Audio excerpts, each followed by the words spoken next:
함께 묵도하심으로 수요 예배를 하나님 앞에 올려드리겠습니다. 기도하겠습니다.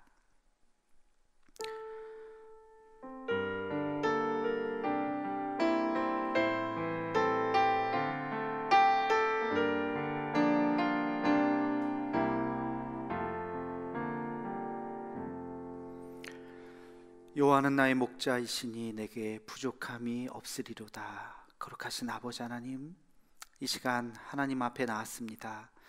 주님 한 분만으로 만족할 수 있는 믿음을 우리에게 허락하여 주시고, 우리의 삶의 현실을 바라보는 것이 아니라 현실 너머에 계신 하나님의 그 모습을 바라보는 우리의 모습이 되게 하여 주옵소서. 고난 주간을 보내고 있습니다. 3일 저녁도 주의 전에 모였습니다. 하나님, 이 밤 주의 거룩하신 그 이름 앞에 모였을 때에 우리에게 말씀하여 주시고, 우리의 삶의 자리에서 또 하나님을 만나는 은혜가 있게 하여 주시옵소서.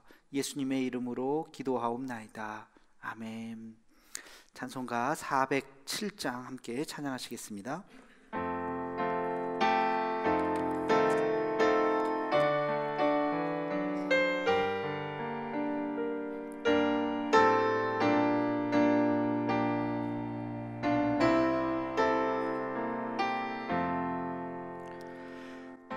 주와 함께 나 죽었으니,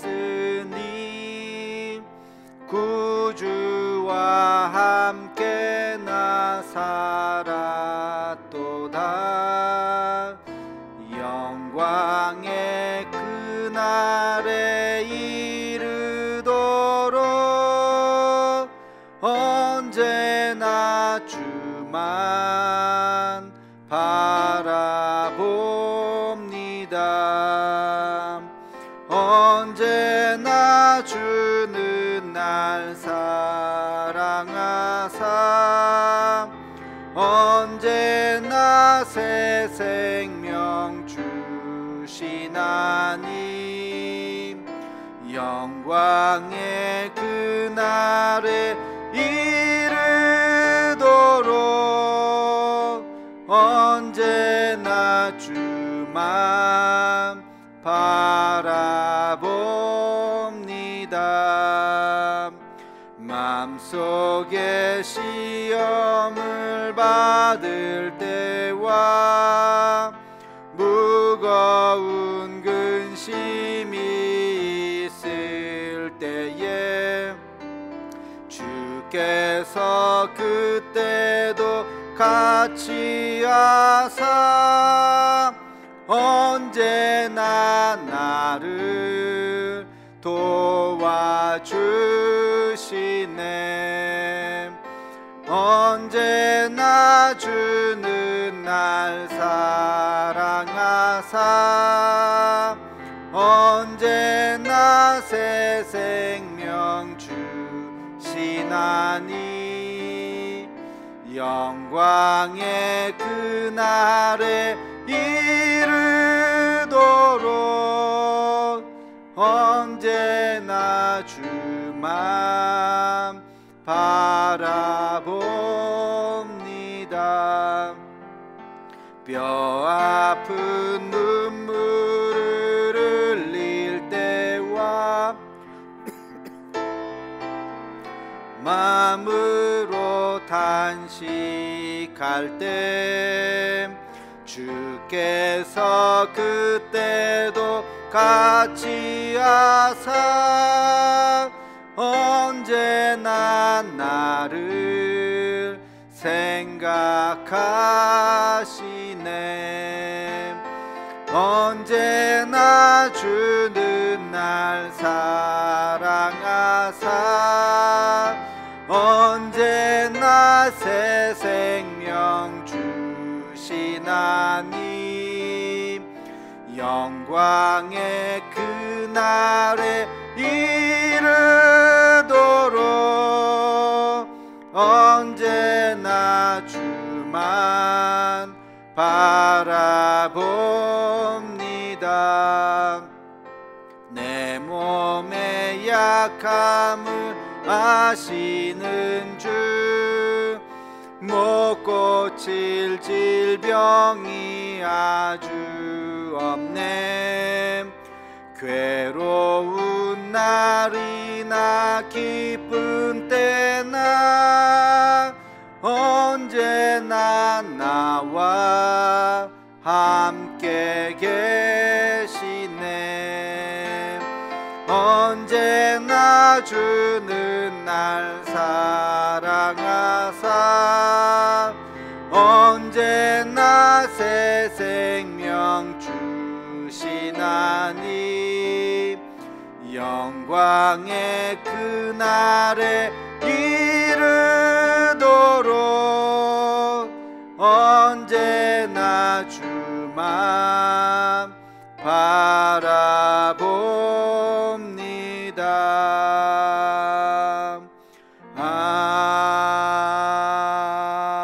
아멘. 다 함께 우리 코로나 극복을 위한 공동 기도문 함께 같이 기도하겠습니다.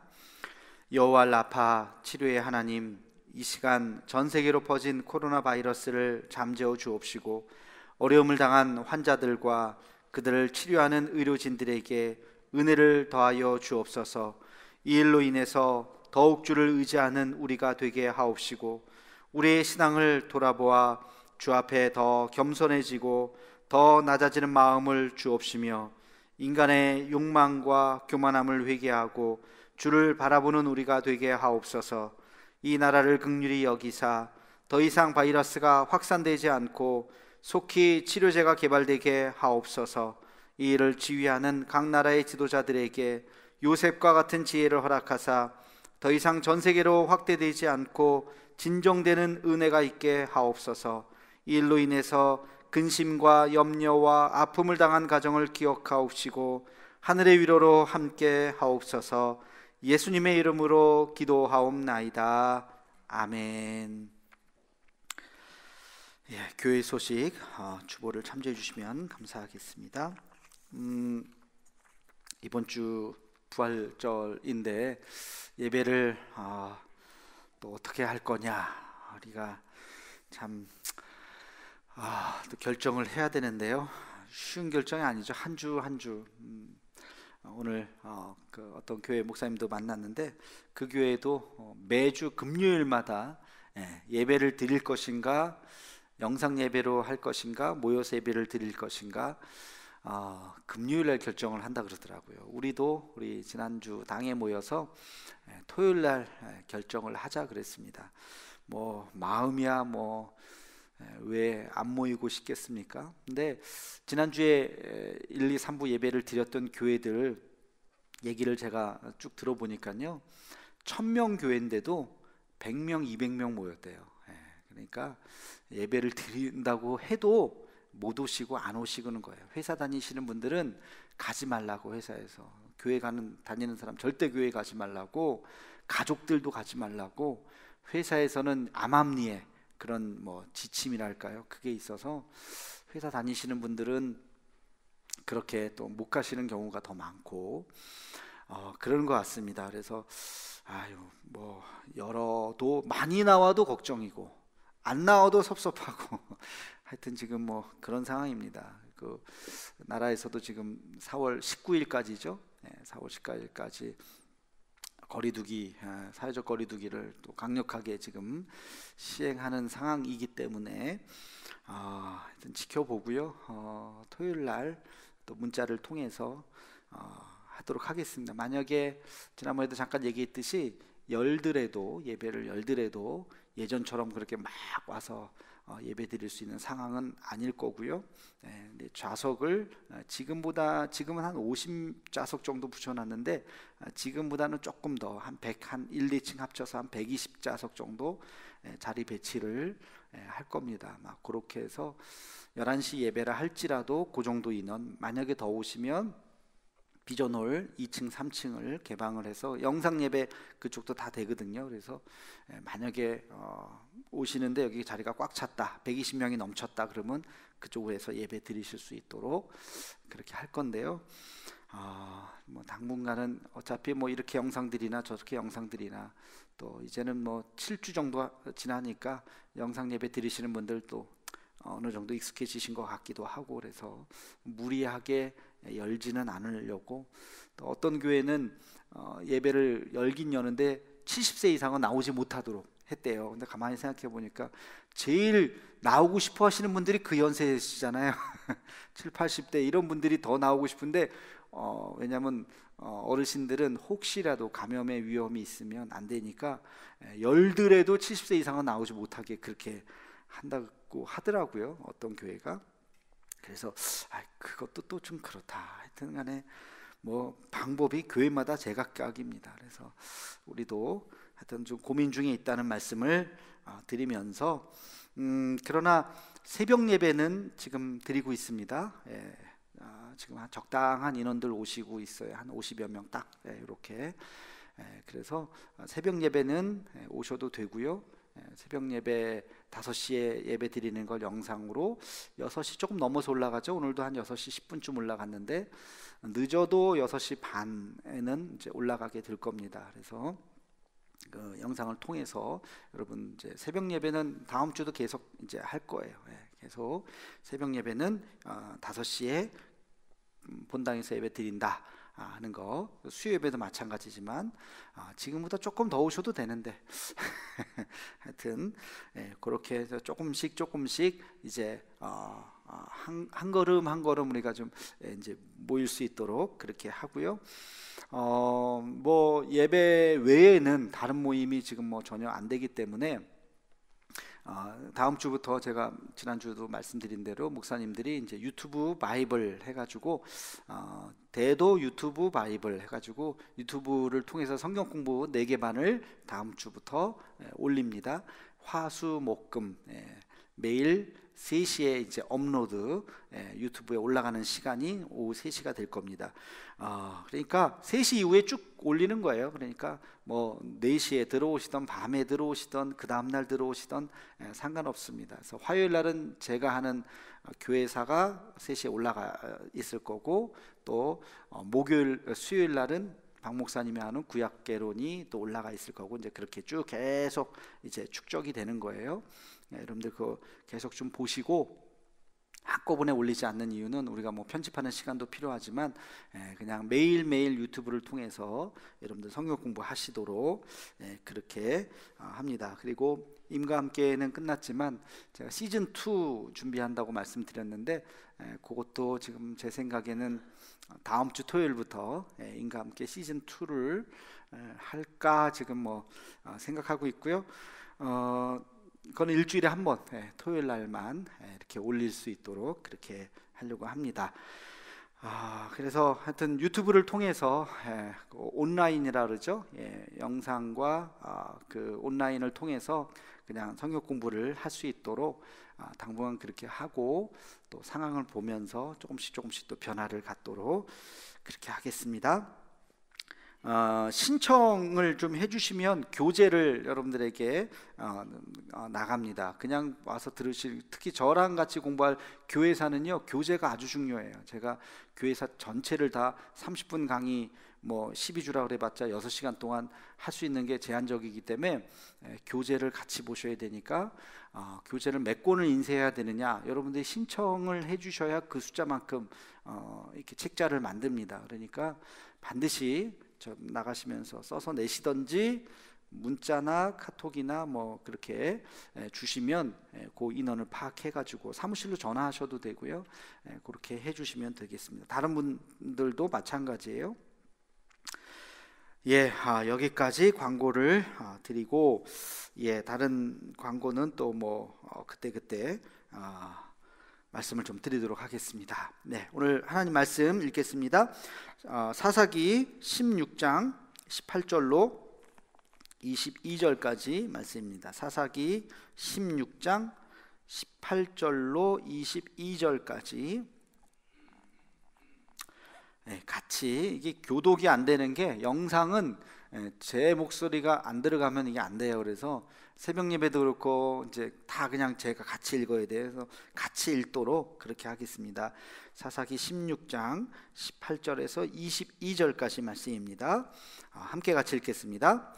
들릴라가 삼손이 진심을 다 알려주므로 사람을 보내어 블레셋 사람들의 방백들을 불러 이르되 삼손이 내게 진심을 알려주었으니 이제 한 번만 올라오라 하니 블레셋 방백들이 손에 은을 가지고 그 여인에게로 올라오니라. 들릴라가 삼손에게 자기 무릎을 베고 자게 하고 사람을 불러 그의 머리털 7가락을 밀고 괴롭게 하여 본즉 그의 힘이 없어졌더라. 들릴라가 이르되 삼손이여 블레셋 사람이 당신에게 들이닥쳤느니라 하니 삼손이 잠을 깨며 이르기를 내가 전과 같이 나가서 몸을 떨치리라 하였으나 여호와께서 이미 자기를 떠나신 줄을 깨닫지 못하였더라.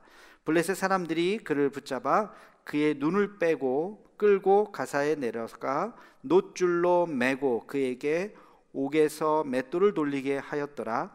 그의 머리털이 밀린 후에 다시 자라기 시작하니라. 아멘. 여러분 요 한 부분만 읽었지만 지금 어떤 부분인지 알죠? 성경에 지금 그 삼손의 지금 어떤 상황인지 여러분들 잘 아시리라고 생각을 합니다. 까만색이 없네. 까만색 하나만 갖다 주실래요? 자, 그 삼손 얘기를 잠깐 하기 전에 지도를 먼저 좀 잠깐 보면 좋겠는데요. 지도 한번 좀 잠깐 보여주실래요? 지도. 불을 좀 꺼야겠다. 잘 보이시나 모르겠어요. 저기 또 안 보이는구나. 유튜브로도 안 보이나 모르겠어요. 유튜브는 보일 것 같은데 지금 뭐냐면 이 초록색 이렇게 네모 있는 데가 사사들의 위치입니다. 사사들의 위치 맨 위에 있는 게 삼갈, 납달리라고 써 있는데요. 납달리 지파이고요. 그 밑에 두 번째 네모가 거기가 엘론입니다. 엘론. 이쪽으로 와서 세 번째가 돌라, 그 다음 기드온, 압돈까지 이렇게 세 명이 있어요. 돌라, 기드온, 압돈. 그리고 드보라. 에브라임 써 있는 데는 보이죠? 에브라임 써 있는데 그 바로 밑에 있는 게 드보라예요. 그리고 이쪽에 가서 단지파. 단지파는 바로 삼손입니다. 삼손. 그리고 유다의 또 입산과 온니엘. 온니엘이 지난 시간에 얘기했던 제일 첫 번째 사사라고 그랬죠. 유다 지파 온니엘. 있고 이쪽에 베냐민 지파가 에훗, 왼손잡이 에훗이라고 가운데에 보이죠. 그 다음에 저쪽에 므낫세 셋자 옆에 거기가 야일이고요. 갓지파의 입다, 기생의 아들이었던 입다가 이쪽에 있고, 그렇게 해서 12명의 사사가 이렇게 보면 전체 지역에 이렇게 흩어져서 사사의 역할을 했다라고 하는 것을 여러분 이거는 잘 찾아보면 다 있습니다. 그 다음 표 한번 좀 보여주시면요. 12사사를 이렇게 좀 장별로 이렇게 좀 정리를 한 겁니다. 첫 번째 사사가 온니엘이죠. 아람으로부터 구원을 하고 거기 보면 이제 40년 동안 그 사사의 역할을 했다는 거. 옆에 있는 숫자가요 연도입니다. 그러니까 기간, 사사의 역할을 했었던 그 기간을 이야기하고요. 그 다음에 두 번째 사사 에훗은 모압으로부터, 거기 보면 모압 왕 에글론의 억압이 있었고, 또 억압하니까 기도했더니 하나님께서 사사를 보내주시고 사사를 통해서 구원하고, 구원받으니까 또 타락했더니 하나님이 또 심판하시고, 심판했더니 또 간절히 또 기도하고. 뭔 말인지 알죠? 계속 이게 7번이나 계속 지금 사이클이 돌아가고 있는데요. 그래서 이 모압으로부터 구원한 이 사사가 바로 이 에훗이라고 하는 사사가 나타났고, 성경에 보면 80년 동안 다스렸다 하는 이야기입니다. 또 삼갈, 그 다음에 드보라, 그 다음에 기드온. 지난 시간에 우리 기드온, 므낫세 지파였던 이 기드온을 봤어요. 그리고 그 다음 보여주시면 돌라, 야일, 입다, 입산, 그다음 엘론, 압돈, 그리고 마지막 12번째 사사인 삼손, 단지파 삼손에 이르기까지 이제 삼손의 통치 기간은 20년이고요. 그렇게 이제 시간이 쭉 지납니다. 다시 이제 저를 불을 켜 주시고 뭐 이제 각각 하나씩 다 하려면 이게 뭐 성경 공부하는 시간은 아니니까 수요 예배 시간이기 때문에 여러분들이 한번 자료를 찾아보시고 성경을 좀 이렇게 정리를 해보면 12사사에 대한 이제 각각의 특징이 있을 겁니다. 그 나중에 또 우리 구약개관 하면 아마 자세히 하지 않을까 싶고요. 이것만 좀 기억하시면 좋겠어요. 전쟁을 했던 사사가 있고 전쟁을 하지 않았던 사사가 있습니다. 이걸 이제 군사적인 지도자, 전쟁을 이제 하고 전쟁을 하지 않은 사사는 뭐냐? 이거를 판관이라 그래. 판관. 그래서 사사기를 다른 표현으로 판관기라고 이야기하기도 합니다. 재판을 했다는 거예요. 그래서 지난 시간에 얘기했듯이 사사는 재판을 하기도 하고 왕과 제사장과 선지자의 역할을 다 감당했던 것이 사사라고 지난 시간에 말씀을 드렸는데 기억나시죠? 고개라도 끄덕해 주세요. 그랬는데 그 중에서도 전쟁을 했던 사사가 7명, 온니엘, 에훗, 삼갈, 드보라, 기드온, 입다, 그리고 삼손까지 전쟁을 했던 7명의 사사, 다 좀 많이 들어봤던 사람들이고요. 그 다음에 판관만 전쟁을 하지 않았던 돌라, 야일, 입산, 엘론, 압돈. 벌써 이름이 좀 낯설죠? 성경에도 기록이 이렇게 길게 나오지 않아요. 심지어는 한 절 나와 있는 사사도 있어요. 그러니까 이게 사사긴 사사인데 역할이 그렇게 많지는 않았어요. 그러나 그 당시에 이스라엘 지도자로서 감당하고 있었던 사사들, 평화시대의 지도자라고 이야기하는 그런 지도자가 있었다 하는 거, 그 정도 12명의 사사를 그렇게 좀 나눌 수 있다는 거고요. 여자 사사는 지난 시간에 얘기했어요. 누구예요? 드보라. 그죠? 여자 사사 드보라. 12명의 사사 중에 가장 왕과 같이 가장 강력한 리더십을 가지고 있었던 사사는 누구라 그랬어요? 기드온. 이 정도 여러분이 이제 좀 기억하시면 좋을 것 같아요.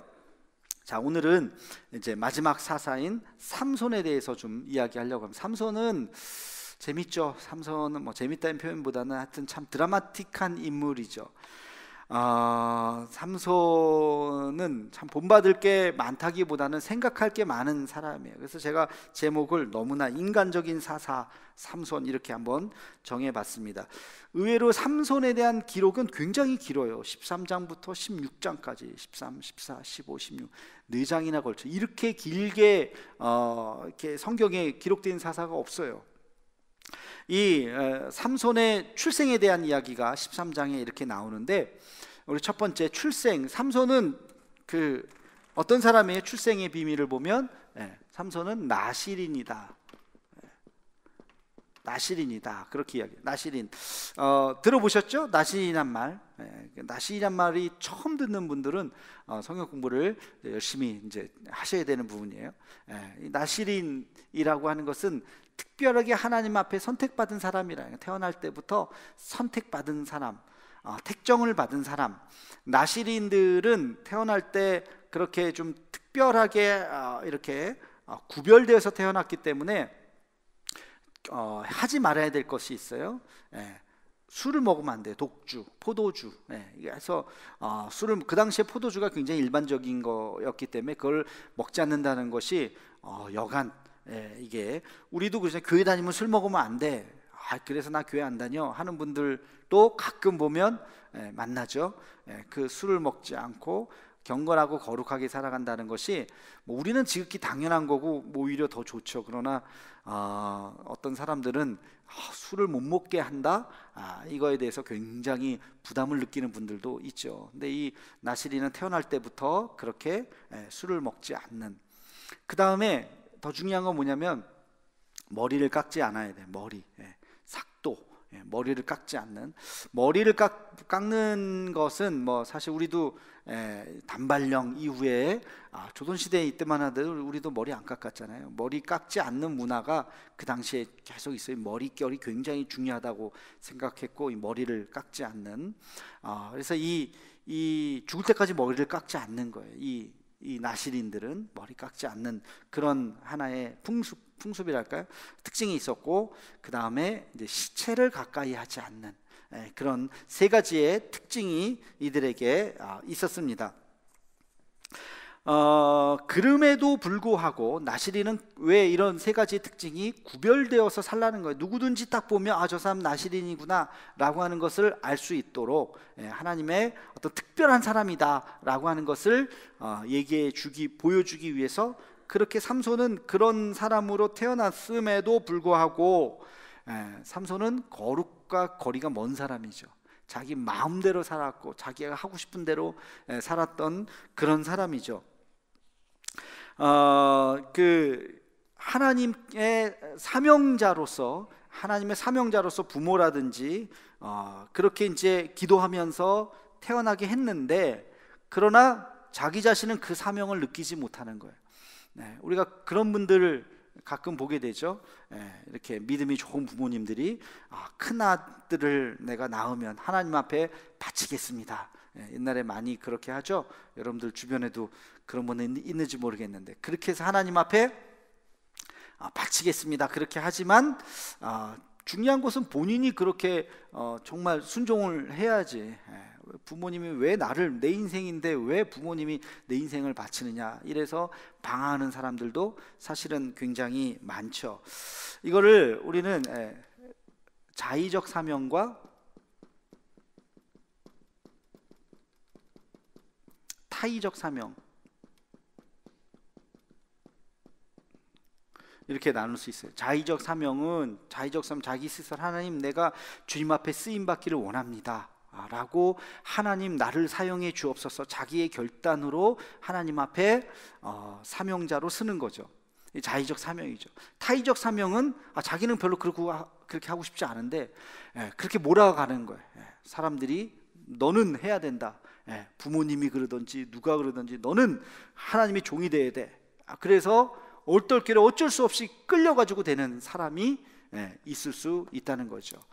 이걸 이제 우리는 타의적 사명, 그렇게 이야기를 할 수 있어요. 뭐 떠오르는 사람이 있어요. 타의적 사명, 자기는 별로 하고 싶지 않은데 막 이끌려갖고 막 하는 사람. 모세는 여기에요. 모세 여기죠. 1번 2번 1번 2번 손으로 표시해 주세요. 말은 못할 테니까. 1번 2번 모세 1번이에요 2번이에요? 이렇게 높게 왜 대충 왜 이렇게 모세는 타의적, 그렇죠? 모세는 뭐 그냥 그 양치는 그냥 목자로 그냥 살려고 하는 하나님이 그 떨기나무에서 그냥 강압적으로 해서 끌고 갔죠. 타의적 사명이라고 볼 수 있어요. 자의적인 사명 중에 대표적인 사람 누구 있을까요? 하나님, 내가 주님 앞에 쓰임 받겠습니다. 내가 여기 있나이다, 나를 보내소서. 누가 그랬어요? 이사야가 그랬죠. 이사야가, 그렇죠? 그 거룩한 성전에서 거룩하다 만군의 여호와, 그 놀라운 하나의 환상이죠. 신앙적인 막, 여러분들 그런 경험 하셨는지 모르고 막 정말 너무 황홀경이라 그러죠. 신앙 안에서 막 너무 막 은혜를 받아서 감당할 수 없는 막 그럴 때 정말 내가 진짜 주님을 위해서 죽으라면 죽겠다 하고 싶은 그런 어떤 순간에 그가 하나님 앞에 주님 나를 사용해 주옵소서. 이사야가 대표적인 사람이라고 볼 수 있습니다. 자의적 사명이든 타의적 사명이든 어느 순간에 우리가 어떤 사명에 대해서 고심을 해야 될 때가 오는데, 다 장점과 단점이 있어요. 장점과 단점. 이 자의적 사명을 볼까요? 자의적 사명의 단점은 뭘까요? 자기가 하나님 나를 사용해 주옵소서라고 자기의 의지를 더 강력하게 하나님 앞에 이야기한 사람은 어떤 단점이 있을까요? 의지라고 하는 것은 감정과 같아서 의지는 가다 꺾일 때가 있어요. 그죠? 가다가 꺾일 때 의지가 막 자기가 막 열심히 하고 싶을 때는 막 그러지만 저항이 생기고 반대를 받고 비난을 받고 뭐 그러면 그 의지가 꺾여요. 그러면 나중에 흐지부지 되죠. 작심삼일. 첫날은 얼마나 열심히 하려고 하겠습니까? 그죠? 3일쯤 지나면 아휴 뭐 힘든데 뭐 이러면서, 그래서 작심삼일이란 말이 나왔죠. 의지라고 하는 것은 항상 시작할 때는 막 진짜 뭐 세상을 다 뒤바꿀 것 같이 하지만 시간 지나면 의지는 꺾입니다. 자의적 사명의 가장 큰 약점이 그거예요. 주님 내가 불태우겠습니다 하지만 시간이 지나고 저항을 하고 비난을 받고 비판을 받고 뭐 그러면 뭐 내가 뭐 그래야 되나 이런 마음이 든다는 거죠. 자, 그럴 때 이것을 이겨낼 수 있는 게 뭐냐? 하나님이 너를 택하셨다. 너의 의지가 아니라 하나님께서 너를 택하셨다라고 하는 그걸 뭐라 그럴까요? 신적인 기원, 하나님의 택함 받음. 이게 굉장히 중요한 것입니다. 하나님의 택함. 신적 기원이라고 우리가 말할 수 있어요. 하나님이 너의 의지가 아니라 네가 선택한 것이 아니라 하나님이 너를 선택했다는 거예요. 여러분 이런 표현 바울 서신에 보면 굉장히 많이 나옵니다. 왜 바울이 그런 얘기를 굉장히 많이 했을까? 내가 스스로가 아니라 하나님이 나를 택하셨다라고 하는 것은 지금 힘들다는 거예요. 지금 힘든데, 그래서 내가 안 가고 싶은데, 멈추고 싶은데, 그만하고 싶은데 내 의지가 아니라 하나님이 나를 택하셔서 어쩔 수 없이 내가 이것을 사명으로 알고 내가 지금 가야 할 길이다 라고 하는 것을 이야기하는 것이, 그게 고비에 걸릴 때마다 그 생각을, 내가 왜 여기까지 왔지? 여기서 멈출까? 돌아가고 싶고 도망가고 싶지만 그게 아니라 하나님이 나를 택하셨기 때문에 여기서 멈춰서는 안 되고 내가 한 걸음 더 나아가자. 이게 신적 기원이라는 거죠. 목회자들 중에서도 이게 굉장히 중요합니다. 뭐 어려움이 왜 없겠습니까? 멈추고 싶을 때가 왜 없겠어요? 도망가고 싶을 때가 왜 없겠어요? 그러나 내가 선택한 것이 아니라, 내가 선택한다면 선택도 하기도 하고 버릴 수도 있는데 내 선택이 아니라 하나님이 나를 택하셨다. 예레미야에 보면 그게 나오죠. 하도 고통당하고 핍박받고 막 그러니까 예레미야가 나 선지자 안 할래요, 선지자 노릇 내가 지금 안 할래요 라고 이야기를 했더니 어떻게 됐다고 그랬어요? 내 중심이 불붙는 것 같아서 골수에 사무치니, 내가 이제 내 선지자 이제 그럼 사표 내겠습니다, 안 하겠습니다, 그냥 일반인으로 돌아가겠습니다 라고 이야기를 했더니 내 마음이 편하지 않다는 거예요. 내가 막 이게 아니지, 내 몸이 죽더라도 내가 하나님 그 사명을 감당해야지. 그게 예레미야의 고백이었죠. 이 자의적인 사명으로 시작할 수는 있어요. 내가 정말 주님을 너무 사랑하고 너무 은혜를 받아서 내가 하나님 앞에 쓰임받기를 원합니다, 이렇게 시작할 수 있지만, 그러나 하나님이 그래 내가 너를 택했다라고 하는 자기만의 신적 기원, 이걸 좀 다른 말로 신비 체험이라고 하죠. 신비 체험. 하나님의 그 어떤 신비를 체험하는 그런 거, 스토리. 하나님의 스토리. 기도원 우리가 사사 지난번에 봤더니 그랬잖아요. 하나님이 너를 택하셨다 그랬더니 진짜 나를 택했어요. 그 양털솜 이야기 있잖아요, 그죠? 양털솜을 놓고 이슬이 위에만 묻고 땅에는 안 묻고. 그러니까 그거는 초자연적인 역사죠. 이슬이 다 내리면 다 내리는데 땅하고 양털하고 다 있어야 되는데 양털에만 있고 땅은 마르고, 그런 하나의 신비죠. 그런 것을 나에게 보여주시면 내가 믿겠습니다. 근데 한 번이 아니라 두 번 그렇게 하잖아요. 그런 하나의 신비 체험, 하나님이 나를 택하셨다라고 하는 자기만의 스토리가 있어야 된다는 것입니다. 이게 굉장히 중요해요. 하나님이 나를 택하셨다라고 하는 그 믿음. 야곱이 길을 떠났을 때, 부모의 집을 떠났을 때 야곱의 신비 체험은 뭐예요? 베델 사건이잖아요, 그렇죠?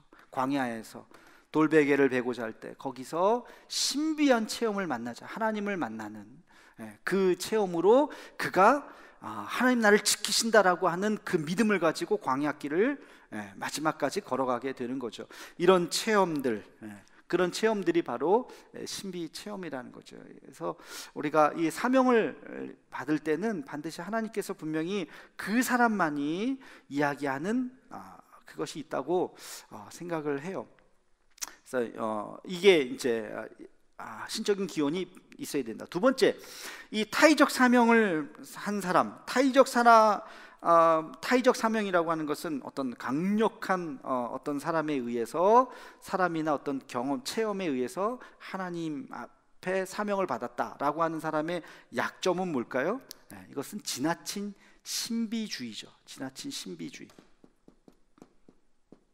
우리가 항상 이 주의자가 붙으면 이거는 모든 이게 부패가 잘못된 게 있는 거죠. 신비는 필요합니다. 신앙생활 하면서 여러분 환상 볼 수도 있고 기적을 체험할 수도 있고 어떤 신비로운 경험을 할 수도 있어요. 이거를 부정해서는 안 되죠. 성령의 역사는 정말 암도 치료할 수도 있고 의사가 고치지 못하는 것을 정말 기도로 나을 수 있죠. 다 믿으시죠? 저도 믿습니다. 이런 신비로운 것이 분명히 있어요. 하나님의 역사가 있습니다만 신비주의는 뭐예요? 모든 것을 다 그렇게 생각하려고 하는 거예요. 모든 것을 다 그렇게 생각하려고 하는 거. 그거는 잘못된 거죠. 모든 것이 다 그렇게 붙일 수 있는 게 아니에요. 사람이 아프면 그 자연현상에 의해서 아플 수도 있는 거예요. 감기 걸리는 것이 밖에 나가서 추운데 떨고 있으면 감기 걸리는 거죠. 근데 그게 무슨 뭐 귀신이 붙었다든지 뭐 이런 식으로 해석하는 건 이게 신비적인 해석, 이거는 잘못된 거죠. 타의적 사명은 어떤 체험을 했기 때문에 그 체험이 너무 지나쳐서 그 체험만이 전부인 것처럼 생각하려고 하는 거. 그러다 보면 뭐가 약화될까요? 신비주의에 빠지게 되면 뭐가 약화돼요? 인간의 이성과 합리, 이게 약화되는 거예요. 그러니까 상식 이하의 신앙의 모습으로 가게 되는 거죠. 이단들이 그런 거예요. 이단들이 이거를 강조하는 것까지는 뭐 그럴 수 있는데, 신비를 강조하는 것까지는 있을 수 있는데 신비주의에 빠지고, 그러다 보니까 인간, 하나님께서 이성이라고 하는 생각하는 능력도 하나님이 주신 것인데 이것을 잘 작동이 안 되는 거죠. 그래서 그냥 신비주의에 빠져서 뭐든지 막 이상하게 해석을 하려고 하는 것, 이게 이 타의적 사명만 강조하는 사람들의 문제죠. 목회라고 하는 것은요, 지극히, 저는 이 목회, 교회를 이끌고 나는 건 굉장히 지극히 이성적이고 상식적인 거라고 생각해요. 합리적이고. 그게 한 80% 이상, 목회라고 하는 것은 80% 이상 굉장히 합리적인 판단을 해야 되고 이성적인 판단을 해야 됩니다. 지금같이 이런 전염병이 창궐할 때 여러분, 예배를 드리는 게 합리적인 거예요? 안 드리는 게 합리적인 거예요? 안 드리는 게 합리적인 거죠. 국가의 정책도 그렇고, 실제로 우리 중에 누구 하나 감염된 사람이 있어 보세요. 얼마나 큰 피해가 됩니까? 사회적인 지탄은 뭐 물론이고, 그러니까 안 드리는 게 맞는 거죠. 근데 이거를 막 그냥 무조건적으로 막 하나님이 예배 드리는 사람은 절대 병에 안 걸린다고 그런 식으로 이야기하면서, 이건 비상식적인 거죠. 비논리적인, 비이성적인 거죠. 그래서 목회는 굉장히 합리적이고 그렇게 해야 된다고 생각하는데 그 100%는 아니에요. 그 중에 10%, 20%는 그 상식을 때로는 뛰어넘어야 할 순간도 있다는 거죠. 그런 거 못 느끼셨어요? 어떤 부흥사들 있잖아요. 부흥사 한번 막 은혜도 많이 받고, 뭐 우리 교회도 예전에 뭐 그랬을 것 같은데, 부흥사님들이 막 왔다 가고 막 그러죠. 근데 여러분, 부흥사치고 교회를 건강하게 잘하는 사람 많지 않습니다. 부흥사치고 그 교회가 건강하게 잘 자라는 교회 그렇게 많지 않아요. 이거는 참 아이러니한 건데요. 그래서 이 교회를 돌보는 목회적인 영성과 자기의 경험과 체험을 막 얘기하면서 하는 이 부흥사의 어떤 스타일하고는 이게 다른 거예요. 그래서 결이 완전히 다릅니다. 그러니까 이거를 우리가 잘 생각을 해봐야 되는 것이죠.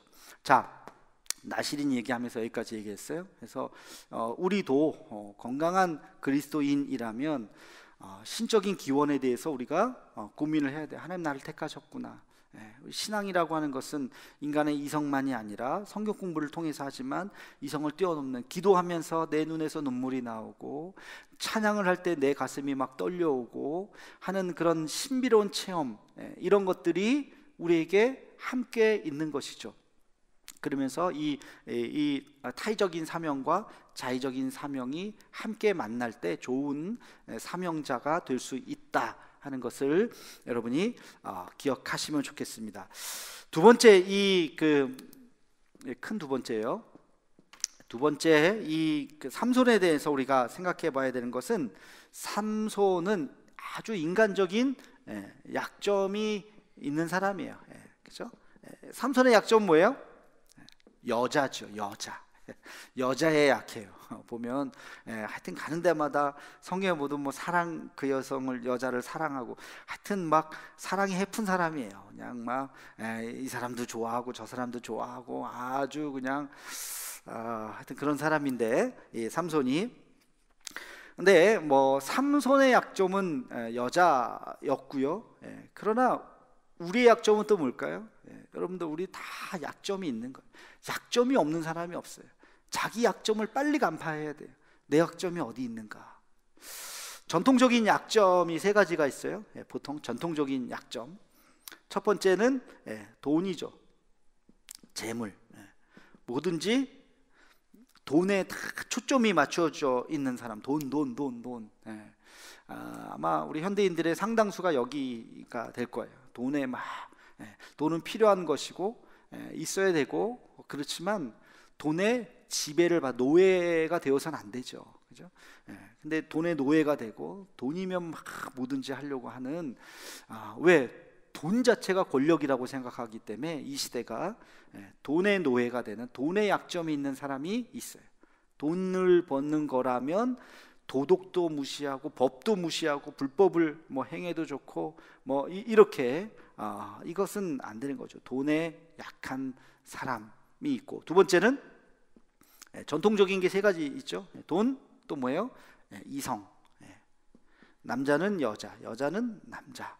이성에 눈이 멀어서 이게 아까 삼손이 이 부류에 해당되는 거죠. 그래서 우리가 이성을 사랑하는 거는 본능이죠. 하나님 그렇게 만드셨죠.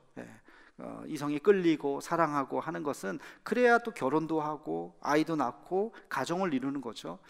그러나 그게 어떤 인간의 테두리 안에 있어야지, 이 테두리를 벗어나게 되면 안 되는 거죠. 오늘 아침에도, 새벽에도 제가 이야기를 했는데, 가정에 있어서 중요한 게 뭐냐? 가정에 있어서 중요한 것이 바로 책임이라고 하는 울타리라는 거.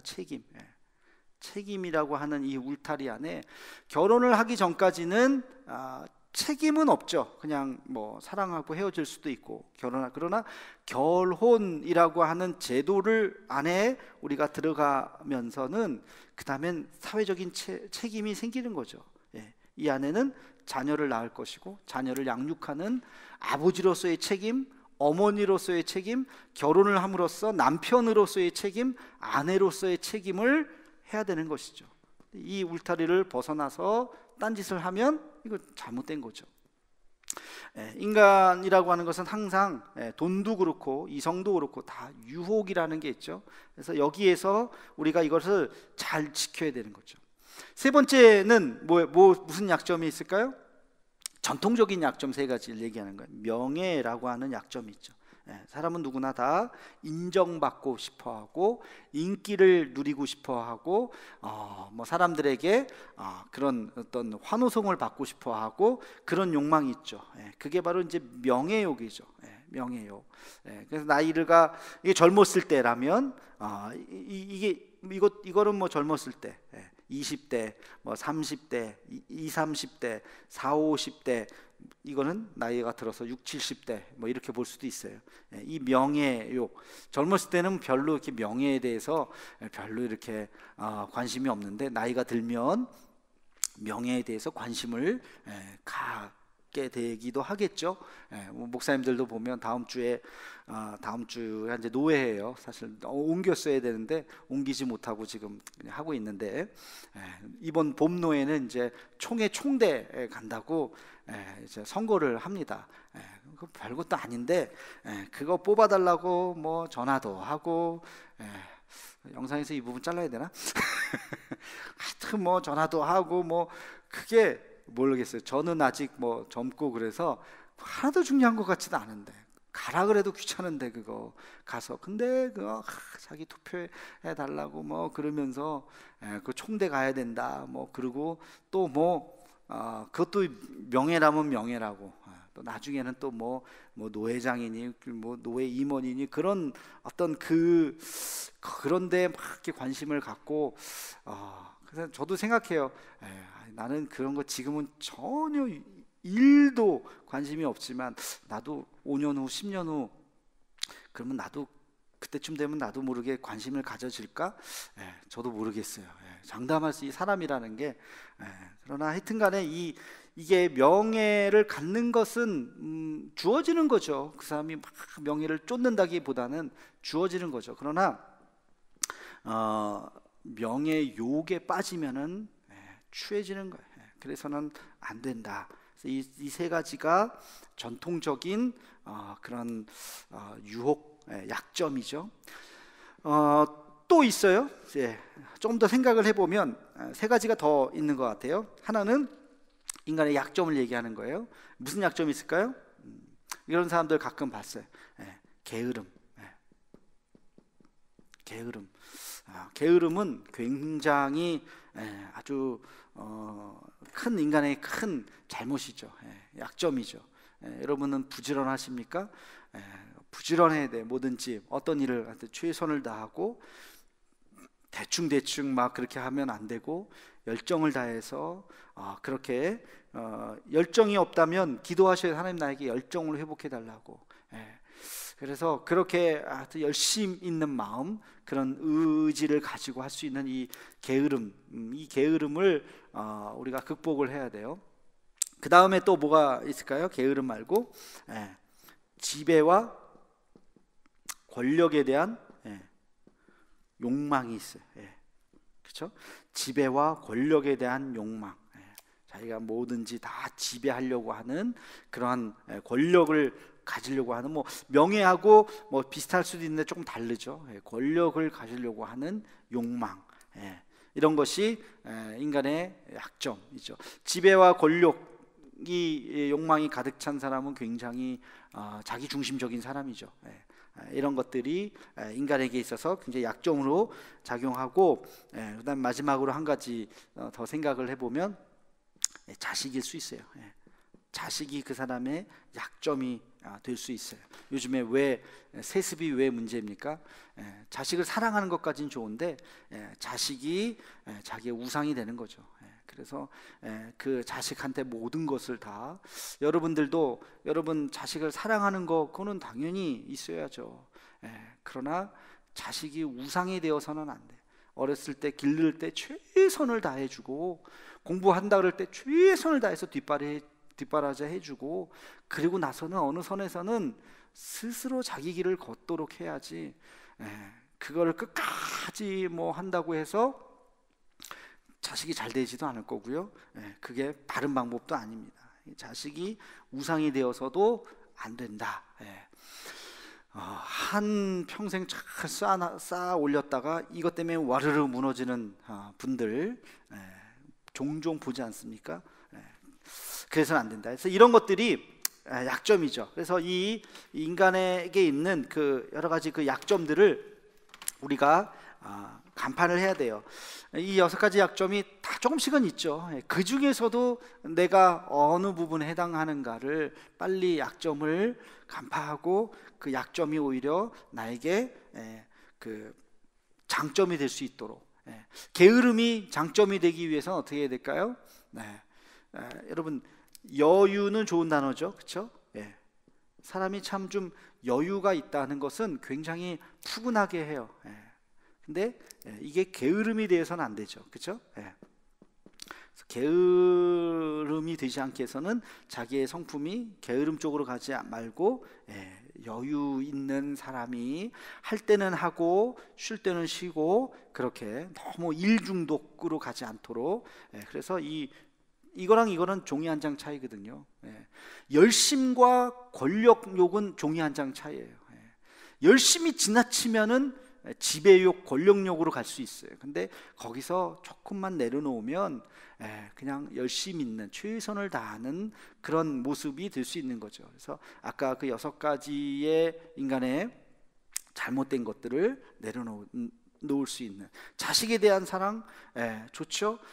자식에 대한 그 사랑을 내 자식만이 아니라 남의 자식도 사랑하고 내 다음 세대들을 사랑하고, 내 자식만이 아니라 내 자식이 잘 크기 위해서는 내 자식의 친구들이나 이 세대가 다 건강해야 되잖아요, 그죠? 그러니까 내 자식 하나만 보지 말고 그 다음 세대에 대한 사랑과 관심으로 그게 눈이 돌아가는 거죠. 그러면 건강해지는 거죠. 그렇게 우리의 약점이 돌아서서 장점이 될 수 있도록 기도를 하셔야 된다 하는 것을 이 삼손의 이 약점에 대해서 이야기하면서 마지막 한 가지 삼손의 스토리에서 우리가 생각해 보아야 하는 것은, 뭐 삼손 내용은 여러분들이 성경 읽으면 다 아시니까, 삼손에 있어서 가장 중요한 것은 뭐냐면요, 삼손이 그래도 사사라고 인정해 주는 이유는 마지막에 삼손의 죽음 때문에 그렇습니다. 여러분 어떻게 된지 아시죠? 삼손이 아까 우리가 읽었던 그 들릴라 사건 때문에 눈이 뽑히고 머리가 잘리고 이제는 완전히 그 힘이 없는 하나의 그냥 인간으로 그냥 이렇게 떨어져 버렸어요, 그죠?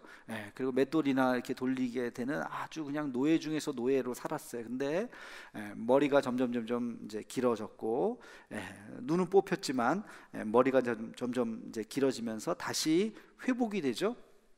회복이 되면서 어떻게 마지막에 어떻게 죽습니까?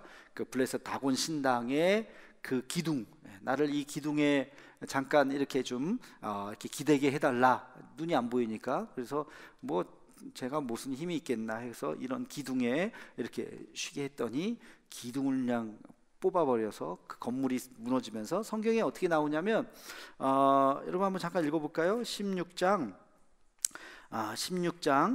30절 말씀을 우리 한번 같이 읽어보도록 하겠습니다. 사사기 16장 30절 말씀 같이 읽겠습니다. 시작.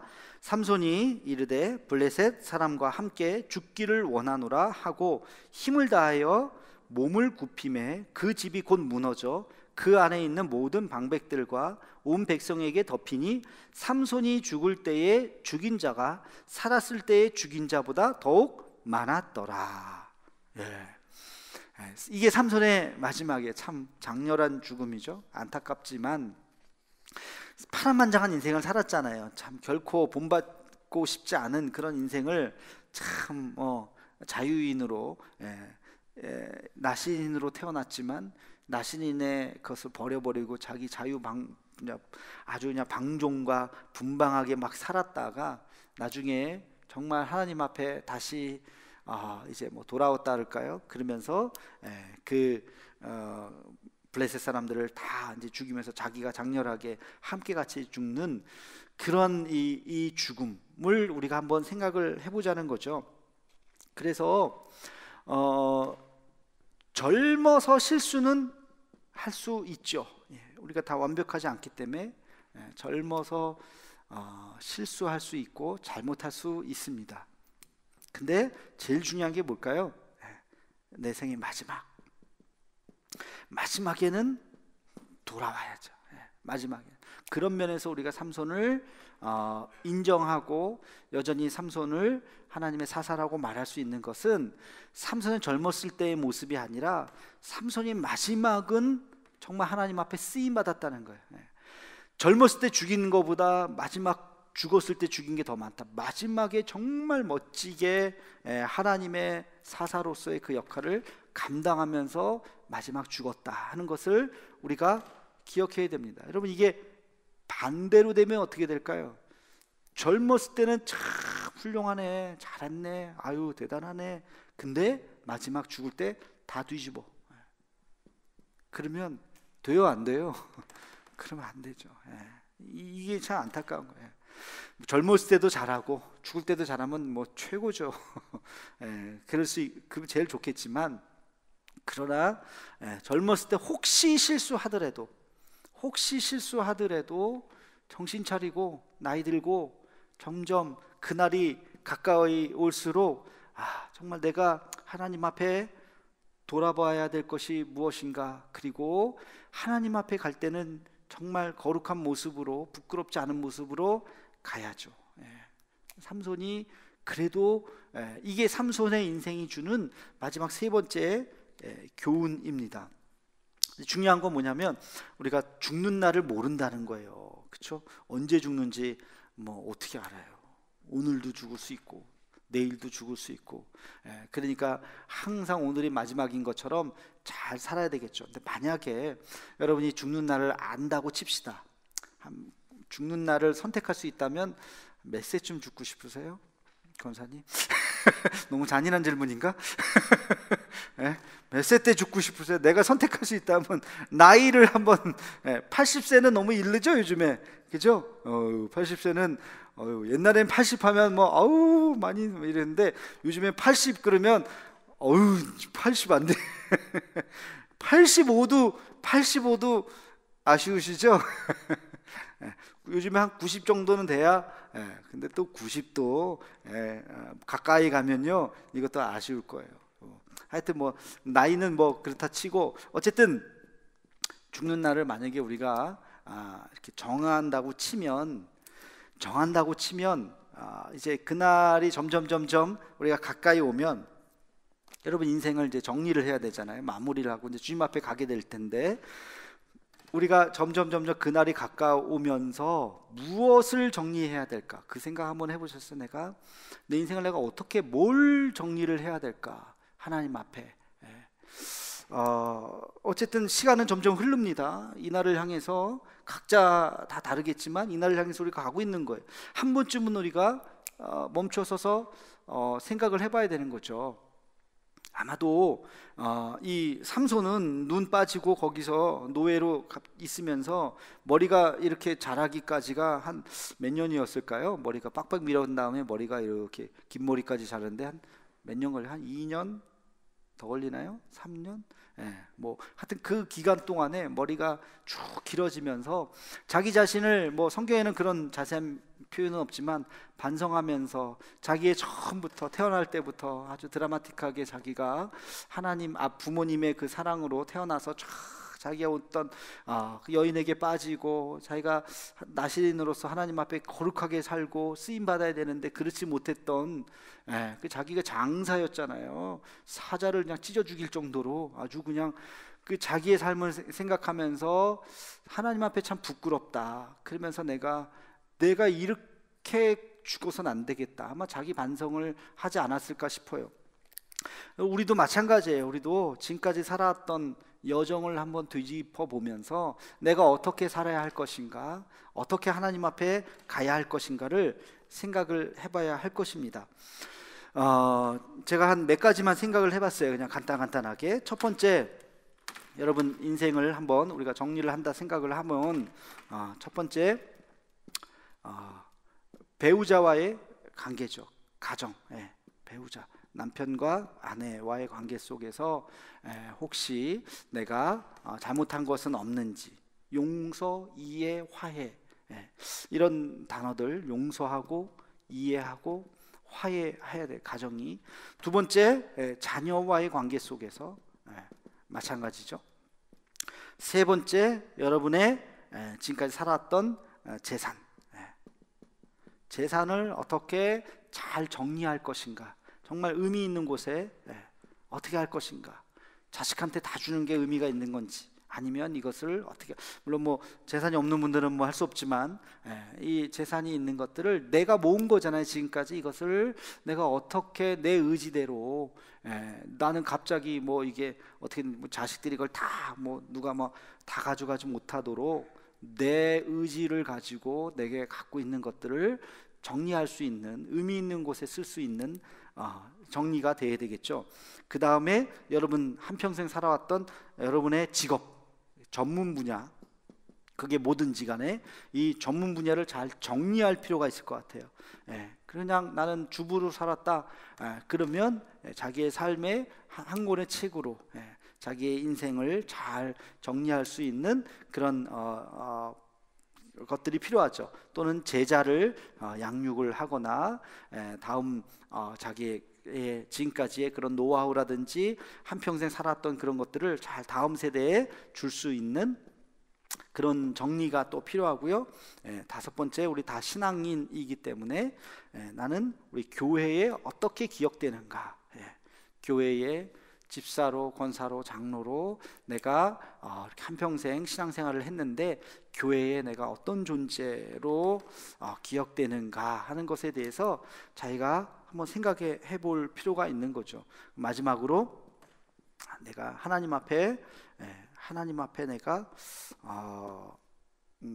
뭐랄까요, 부끄럽지 않은, 자랑할 만한 일 세 가지가 있다면 뭐가 있을까? 내가 하나님 앞에 그래도 하나님, 내가 그래도 한평생 요 세 가지는 그래도 최선을 다했습니다 라고 말할 수 있는 것이 있다면 뭘까 하는 것들을 여러분 인생의 오메가 지점이 오기 전에 이런 것들을 한번 정리하고, 가정, 또 교회, 또 여러분이 한평생 했던 어떤 직업과 관련된 전문 분야, 이런 데서 잘 정리를 하고 우리가 그런 죽음을 맞이해야지 후회하지 않지. 그렇지 않고 잘 했는데 마지막에 다 뒤집어 버리면 이것만큼 안타까운 사람은 없는 거죠. 그래서 지금까지 중간에도 열심히 사는 것도 중요하고 마지막까지 참 아름다운 마무리, 거기까지 가야 하겠습니다. 그래서 그런 면에서 이 삼손은 참 엉망으로 살았지만, 자기 마음대로 지 마음대로 살았지만, 그러나 그의 마지막은 정말 사사로서, 마지막은 참 사사로서 귀한 마무리가 되어서 자기 사명을 다 감당하고 끝냈다 하는 면에서 우리가 그 부분은 인정하고 우리가 또 그 신앙을 좀 따라야 되지 않을까 싶습니다. 하여튼 우리 이 사사기 다음 시간에는요, 사사기의 이제 마지막 이제 타락의 모습, 인간의 본성에 대한 부분을 함께 같이 나눌 텐데, 이 이제 마지막 사사 삼손을 보면서 그게 수천 년 전 이야기가 아니라 오늘 우리도 똑같은 지금 삶을 살고 있다는 것을 기억하시기 바랍니다. 우리 함께 같이 찬양하고 잠깐 같이 기도하겠습니다. 아버지, 당신의 마음이 있는 곳에 함께 찬양하겠습니다.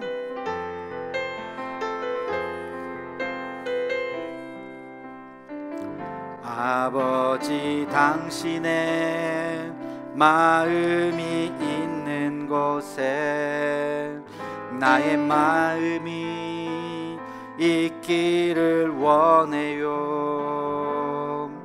아버지, 당신의 눈물이 고인 곳에 나의 눈물이 고이길 원해요. 아버지, 당신이 바라보는 영혼에게 나의 두 눈이 향하길 원해요.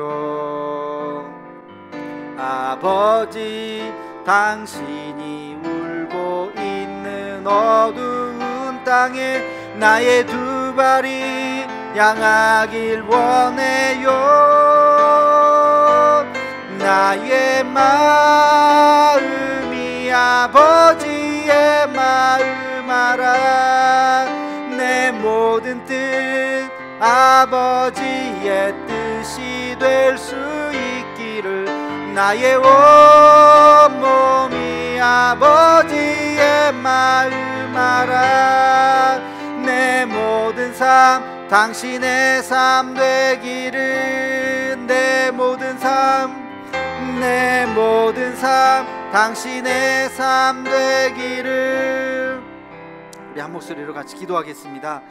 모든 유혹에서 이겨낼 수 있는 마음을 우리에게 달라고, 성령 충만한 은혜를 우리에게 달라고, 하나님과의 그 아름다운 스토리가 나에게 있게 해달라고, 사명을 다하는 그런 삶을 살 수 있게 해달라고, 이 세상을 떠나가는 날 부끄럽지 않은 모습으로 주님 앞에 갈 수 있는 우리가 되게 해달라고, 우리 한 목소리로 함께 같이 기도하겠습니다.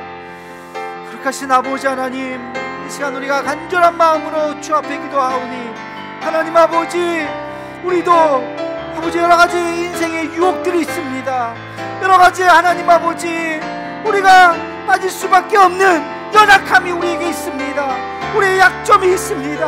하나님, 우리가 잘 이겨나갈 수 있도록 주여 인도하여 주시옵소서. 그 유혹을 잘 이겨나가고 극복할 수 있게 도와주시고, 하나님 아버지, 우리에게 주신 그 사명의 길로 아름답게 걸어갈 수 있는 우리의 모습이 되게 하여 주시옵소서. 이 땅을 떠나가는 날 부끄럽지 않은 모습으로 살아갈 수 있도록 아버지 함께하여 주시옵소서. 하나님 아버지, 우리의 모습이 사명을 다하는 자의 모습이 되게 하여 주옵시고, 하나님 앞에 가는 날, 하나님 내가 정말 이것을 위해서 살았노라고 하나님 아버지 앞에 말할 수 있는 믿음의 삶을 살아갈 수 있는 우리 모두가 되게 하여 주시옵소서. 우리 한 번 더 기도하겠습니다. 어서 속히 이 코로나 사태가 진정되게 도와주시고, 치료제와 백신이 개발될 수 있게 도와주시고, 우리 온 인류가 이 문제로부터 정말 잘 벗어날 수 있게 해달라고, 수많은 사람들이 죽어가고 있는데 긍휼히 여겨달라고, 그 의료 체계가 무너지지 않고 많은 사람들이 이 일에 한마음이 되고 합심할 수 있게 해달라고, 우리 또 대한민국을 지켜주시고, 이번 주 또 부활절인데 우리 함께같이 혹시 모이지 못한다 할지라도 부활의 주님을 우리 가슴속에 함께같이 맞이할 수 있는 우리 모두가 되게 해달라고, 우리 함께같이 한 목소리로 다시 한번 이 코로나 사태가 진정되게 해달라고 기도하겠습니다. 거룩하신 아버지 하나님, 간절한 마음으로 기도합니다. 하나님, 어서 속히 이 코로나 사태가 진정될 수 있도록 주여 역사하여 주시옵소서. 하나님 아버지, 의료진들 가운데 함께하여 주시고 방역을 잘할 수 있도록 지혜를 더하여 주시며, 하나님 아버지, 이 일로 인해서 죽어가는 자들이 더 이상 나타나지 않도록 하나님 함께하여 주시옵소서. 하나님 아버지, 특별히 아버지 하나님, 우리 도란 주일 부활절인데 하나님 모이기를 원하지만 우리 모두가 한자리에 모이지 못할 것 같습니다. 그러나 하나님 아버지, 어느 곳에 있든지 우리가 부활의 주님을 함께같이 찬미할 수 있도록 도와주시며, 하나님 아버지 앞에 우리가 겸손한 모습으로 나아갈 수 있는 우리 모두가 되게 아버지 역사하여 주시옵소서. 이 사태를 이겨낼 수 있도록 하나님 인도하여 주시옵소서. 거룩하신 주님, 우리의 삼손의 그 스토리를 우리가 함께같이 들으면서, 하나님 참 우리에게도 약점이 있음을 깨닫습니다. 그 약점을 우리가 잘 보완하고 약점이 오히려 우리의 장점이 될 수 있게 인도하여 주시고, 우리에게 주어진 그 사명을 잘 감당할 수 있는 우리 모두가 되게 하여 주시옵소서. 이 세상을 떠나갈 때 부끄럽지 않은 모습으로 주님 앞에 설 수 있는 우리 모두가 되게 하여 주시옵소서. 코로나 사태가 어서 종식될 수 있게 도와주시고, 참 오랜 기간 우리가 모이지 못하고 이 어려움 가운데 있지만 믿음 잘 잃어버리지 않고 지키게 도와주시고, 떨어져 있지만 함께같이 기도하며 믿음 안에서 함께같이 교제할 수 있도록 주여 역사하여 주시옵소서. 어서 속히 치료제와 백신이 개발될 수 있게 도와주셔서 하나님, 이 코로나 사태가 종식되고 다시 우리 기쁘고 반가운 모습들 다시 만날 수 있도록 주님 역사하여 주시옵소서. 하나님, 우리 흩어진 대도의 가족들 어느 곳에 있든지 이 시간 함께하여 주시고, 영상을 통해서 예배드리는 우리 모두에게도 동일한 은혜를 더하여 주시옵소서. 예수님의 이름으로 기도하옵나이다. 아멘. 이제는 우리 구주 예수 그리스도의 은혜와 하나님 아버지의 그 크신 사랑하심과 성령의 감동감화 충만하신 은총이 우리에게 주어진 삶, 우리의 연약함, 그것이 오히려 주님 앞에 온전한 장점이 되고 쓰임받아서 이 세상을 떠나가는 날 부끄럽지 않은 모습으로 서기를 간절히 소망하는 사랑하는 대도의 모든 가족들 머리 위에, 그리고 이 나라 이민족 위에 이제로부터 영원토록 함께 하시기를 간절히 축원하옵나이다. 아멘.